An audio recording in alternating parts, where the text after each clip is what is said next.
রূপময় পৃথিবীতে রূপের নাইরে শেষ।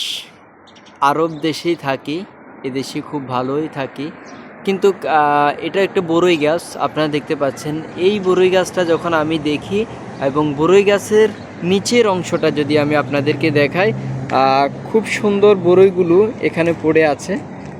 সচরাচরে এই বরইগুলো দেখার পরে আমার শিশুকালটা একদম মনে পড়ে গেল। আপনাদের আমি যদি একটু করে দেখাই, যদি এই যে বরই আমাদের গ্রামগঞ্জে হলে এই বরইগুলোকে অনেক ছোট ছোট বাচ্চারা কিন্তু এখানে অংশগ্রহণ করত।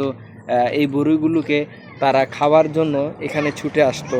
তো যাই হোক, আপনারা জানেন আরব দেশের বাচ্চারা কিন্তু এমনটাই নয়, তারা কিন্তু এই বরইগুলো কিন্তু অনেকে চেনেও না, এই জিনিসটা অনেকে চেনেও না, আমরা যারা চিনি আর কি। তাহলে এই বরইগুলো দেখার পরে শিশুকালের শৈশব কিছু কথা আজ আমার মনে পড়ে গেল।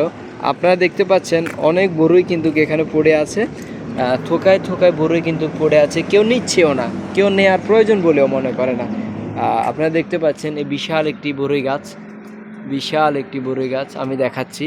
তো যাই হোক, যদিও আমরা প্রবাসে থাকি, আমাদের দেশের কালচার এবং আমাদের দেশকে আমরা অনেক মিস করি।